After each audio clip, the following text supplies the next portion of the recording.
रूपी भाव चलेगा, वो चीज हमारे सामने प्रकट होगी और उस चीज का हमारे अंदर सारांश होगा, उस चीज का हमारे अंदर बोध होगा। तो सत्य तो वो है, उसी को तो हमारे संतों ने कहा ना कि वो तो भाई अब भी सत्य है और वो पहले भी सत्य था और अब भी आगे भी चलेगा, उसके आगे भी चलेगा सत्य। वो जुगंतरों से चला रहा है, क्योंकि ये कभी इसका बीज परमात्मा रूपी बीज कभी समाप्त नहीं होता, ना परमात्मा रूपी शब्द समाप्त होता। ये दुनिया समाप्त हो जाएगी, क्योंकि जे उत्पत्ति परलय शब्द योग है। उपत्ति हुई है तो शब्द से हुई है, और जब प्रलय हुई ना तब भी शब्द से होगी। तब ना ये शब्द अगर इस दुनिया से निकल जाएगा या खिंच जाएगा, या परमात्मा इस शब्द को वापस ले लेगा, खींच ले, तो हम सब लोग अस्त हो जाएंगे, न चल रहेंगे, न कुछ होगा, न किसी को कोई पता चलेगा, न कुछ। जब ऐसा कोई अगर ऐसा टाइम आता है तो हम दुनिया एकदम गोल खत्म। और ये सब कुछ जो चल रहा है ना, सब कुछ जितना भी धरती पे चल रहा है वो उस शब्द की ताकत से चल रहा है, नाम की ताकत से चल रहा है। ये चीज अगर निकल जाए तो ये सब खाली पड़े रह जाएंगे, खंड ब्रह्मांड ये सब खाली पड़े रह जाएंगे, कोई चीज इसमें नजर नहीं आएगी, ना दिखाई पड़ेगी, ना समझ पाएगी। तो हमें उस ऐसी परमात्मा की, परमपिता परमेश्वर की भक्ति को हमें जानना चाहिए, और हम जान करके अगर उसका हम अमल करें और उसका हम ध्यान करें तो हमें हमारी अंदर ही हमारी चीज जो हमें प्राप्त हो जाए। कहीं इसके लिए हमें बाहर नहीं जाना पड़ता, न कहीं हमें इससे कोई मूल खरीदने जाना पड़ता है, न कहीं हमें किसी हमारी कहीं इसका सौदा करने जाना पड़ता। इसका तो कोई सौदा है ही नहीं, कोई इसका मोल है ही नहीं। ये तो हमारे अंदर, हमारे स्वयं अंदर है, हमारे अंदर ही वो प्रकट होगी, हमारे अंदर ही हमारे को हमारा सतगुरु या संत जो अनामी देशों में पहुंचे हुए हैं वो हमें हमारे अंदर ही प्रकट करेंगे, हमारे अंदर ही हमको प्राप्त होगी। तो जो सौदा हमारे अंदर है और प्रभु ने हमारे सब कुछ हमारे अंदर रख के भेजा है, लेकिन हमारी समझ से बाहर है, हमारी निगरानी से बाहर है, हमारी सोच विचारों से बाहर है, इसलिए हमको मालूम नहीं है। नहीं, सौदा हमारे पास, हमारे घर में हमारा सौदा इस घर में घर है, इसी घर में घर है, कोई दूसरा घर नहीं। लेकिन उस घर में हम जन्मों से हजारों लाखों करोड़ों जन्म हो गए, हम पहुंचे ही नहीं। वो घर हमारी आंखों के ऊपर है, जिस घर में परमात्मा रहता है वो हमारा आना। और सारा इस नीचे घर में खेल होते रहते हैं, उल्टा सीधा, मरना जीना, आना जाना, इसमें सारा खेल बनता रहता है। लेकिन हमारे प्रभु के घर में कोई खेल नहीं, परमात्मा घर तो स्थायी है। तो हमारे संत कहते हैं भाई, इस परमात्मा के दो ही दर्श है, आदर्श और दर्शमान। आदर्श और दर्शमान, अगर जो चीज दर्श रही है वो तो नाशमान है। इन आंखों से जो हम देख रहे हैं उसको बिल्कुल ये समझ लो कि हमारी जे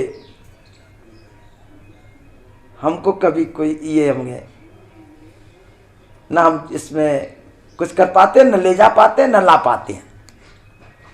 ये दर्श रही है, यही बस दर्श रही है। चाहे इसको हम कितना भी अच्छा कह लें, कितना भी प्यार कर लें, ये दर्श रही है। ये चीज हमें जरूर अच्छी लग रही है, लेकिन हमारे किसी भी काबिल की नहीं है, किसी भी काम की नहीं है। हम इसको कितना भी इसको प्यार करके, कितना भी इसको दिल में बसा के, कितना भी इसको अंदर रख करके हम ये कहें कि हमारे साथ जाएगी, कभी नहीं गई, ना गए, हमारे आज पूर्वज नहीं ले गए तो हमारे साथ भी कहाँ जाएगी। तो हमें इस पे इतना निर्भर नहीं रहना चाहिए, इसके ऊपर हमें इतना ध्यान नहीं देना चाहिए। हमें तो उस आदर्श के ऊपर दिखाई देना चाहिए, देखने की कोशिश करनी जो हमें दिखाई नहीं देता है, कि हमारा जो सत्य है वो दिखाई नहीं देता, असत्य में दिखाई दे रहा है। तो जो दिखाई नहीं दे रहा है उसको देखने की बात है, वही हमारी आत्मा का ज्ञान है। और वही हमें दिखाई नहीं देती, उसको देखने की हमें जरूरत है। बाकी तो सब कुछ दिख रहा है। तो वो सौदा हमारे अंदर है, कहीं बाहर नहीं है। आत्मा का नाम भी हमारे अंदर है, आत्मा का मिलन भी हमारे अंदर है, आत्मा परमात्मा का मिलन भी हमारे अंदर है। तो फिर हम क्यों भटके? यही तो हमारे तुलसी साहब कहते थे, क्यों भटक रहा है यारे तलाश में, रास्ता सार्ग वह अकबर पे जाने के लिए, दिलबर पे जाने के लिए। क्योंकि परमात्मा के पास जाने के लिए रास्ता सारग में, सारग का मतलब होता है सुषमना, सुषमना का रास्ता है। तो क्यों भटक रहा है इन मंदिर मस्जिदों में, गुरुद्वारों में? भाई रास्ता तो वहां पर है परमात्मा के जाने का, तो वो हमारे अंदर ही है ना। सुषमना का रास्ता हमारे अंदर ही है। जब हम उसके रास्ते से जाएंगे तो जरूर हम अपने दिलवर के पास पहुंचेंगे, अपने परमात्मा के पास पहुंचेंगे। तो ये जो सत्य है वो सत्य है, लेकिन जो अगर हम अपने अगर सही रास्ते से जाते हैं और अपने गुरु मार्ग से जाते हैं, गुरु दीक्षा से जाते हैं। कबीर को खूब ज्ञान था और उनको इतना बड़ा ज्ञान था, लेकिन फिर भी वो ज्ञान के होते हुए भी उनको गुरु की जरूरत थी।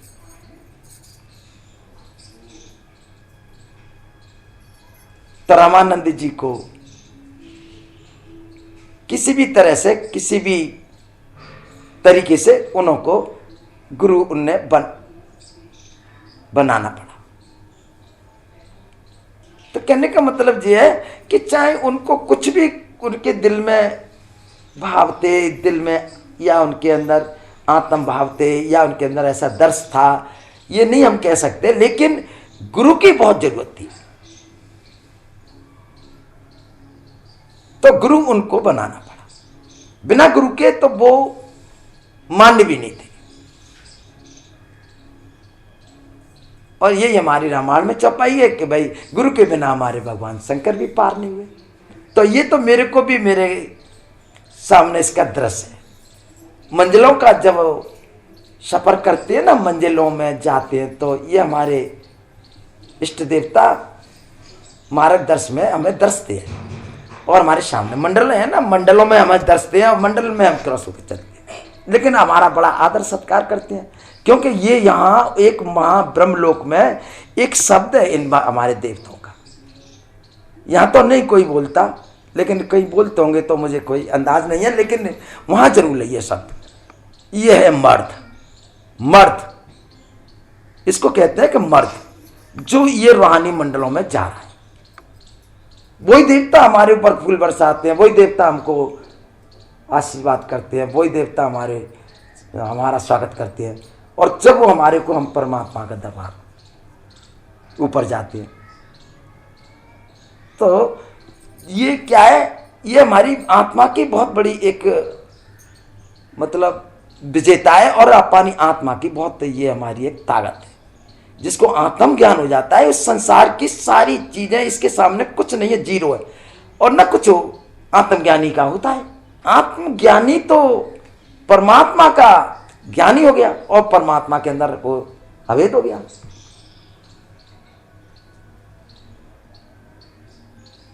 उसे तो कोई चीज बेगानी नहीं आती है, और ना उसके लिए कोई बेगाना है, और ना उसका कोई कुछ परमात्मा के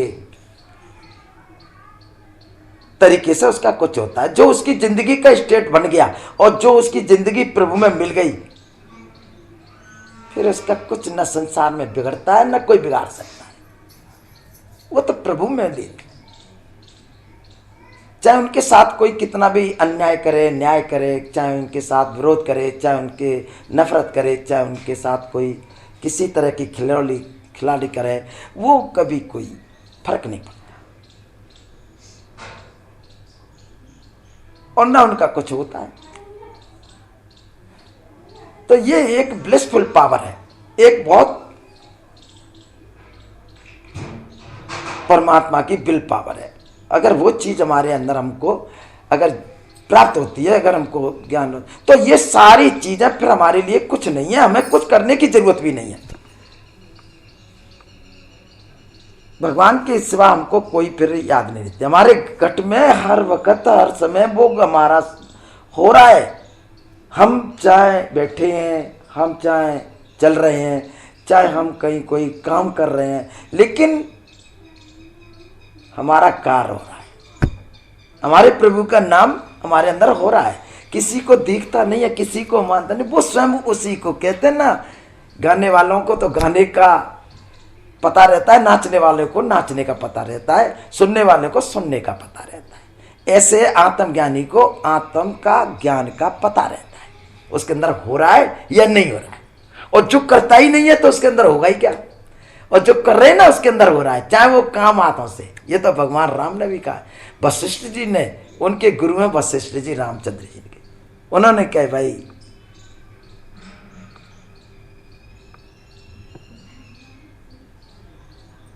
अगर किसी तरह से हम कोई अगर अपने हाथों से कर्म करते हैं, कोई अगर कोई चीज़ हम किसी को खिलाते हैं, किसी को कुछ हम हाथों से लगाते हैं, तो क्या ये कर्म जो है कर्म नहीं कहलाते। वशिष्ठ जी बता रहे हैं रामचंद्र जी को, भाई हाथन कर्म कर्म नहीं कहला, मन के कर्म कर्म कहला।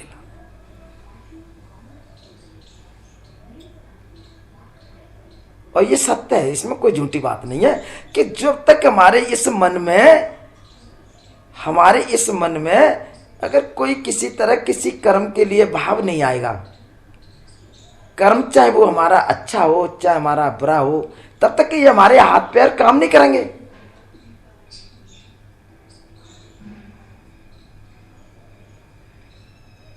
तो वो पावर जो है ना, वो हमारे जो मन की ब्रह्म शक्ति है, वो हमारे अंदर हमारे को जब पावर देती है, ताकत देती है, तो हम उस काम को, चाहे हम कोई खेत काटे, चाहे हम कोई और काम करें, और चाहे कोई किसी की नौकरी करें, धंधा करें, रोज हम कुछ करें, मजदूरी करें, लेकिन ये मन ही हमारे को हमें ये ताकत देता है। ऐसे ही जब तक हमको हमारा ये मन रूपी अगर जब तक ये अगर भगवान के प्रभु के नाम में लीन नहीं होता, तब तक हमारा ये सत्य कर्म नहीं बनेगा। पहले इस मन को ही काबू करना, मन को भक्ति में लगाना और मन को ब्रह्मलीन करना, तभी हमको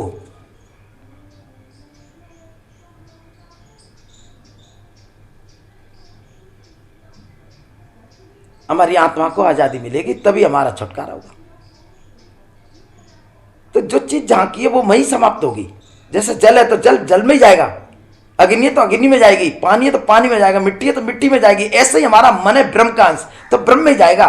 हमारी आत्मा प्रभु की अंश है तो आत्मा परमात्मा में जाएगी, और नहीं जाएगी जब तक हमारी आत्मा को जन्म लेना पड़ेगा, फिर तो खोलों में आना पड़ेगा। तो हमारी आत्मा को परमात्मा में लीन करना, परमात्मा में एकमिक होना, ये हमारी मुक्ति का साधन है, यही हमारा जीवन का सार है।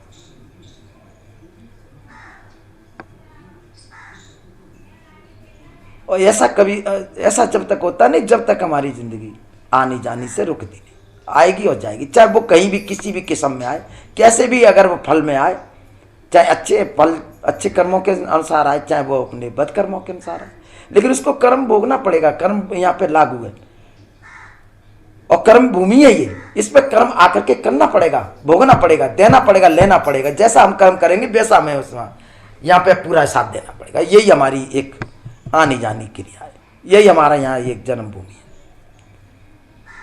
बाकी ना तो हमें अताल में, ना पाताल में, ना आकाश में, न किसी और वायुमंडलों में। ये प्रभु ने जो रचना रची है, यही कर्म भूमि, यही इसी पे हमें देना है। तो हमको इसी से ही नाता तोड़ना है। हम अपने ऐसे सत्कर्म करें तो इससे हमारा, चाहे वो हमारे किसी भी किस्म के कर्म हो, इनसे हमारा संपर्क टूट जाए जीते जी। इनसे हमारा संपर्क टूटा, हमारी जीते जी मुक्ति भाई, हम जीते जी गए। हमारा फिर क्या है? कुछ नहीं। जीते जी उसने मुक्ति प्राप्त कर ली, जीते जी उसने जो अपने लक्ष्य को प्राप्त कर ली, तो फिर उसके लिए क्या डर है, क्या भय? कुछ नहीं। तो मेरा कहने का भाव आज हम ये है कि हमें इस दुनिया में डरने की जरूरत नहीं। भगवान की अगर रचना में आ गए, भगवान के नाम भजन में आ गए, भजन प्रभु की लीला में आ गए, तो डरने की जरूरत नहीं। ये तो संत महापुरुषों ने मर करके और यहाँ ऐसा करके और इन्होंने हमें दर्शाया है, बताया है। जीते जी मरे, चाहे वो कितना भी किसी अगर शक्तिशाली इंसान हो, कैसा भी वो इंसान हो, लेकिन जिसको आत्मज्ञान है, जिसके अंदर परमात्मा का निवास है, परमात्मा और आत्मा का एक में क्या है, उसके लिए कोई किसी किस्म का इंसान हो कुछ नहीं। जा मरने से जग डरे मेरे मन आनंद, व मरवे से पाइए पूर्ण परमानंद।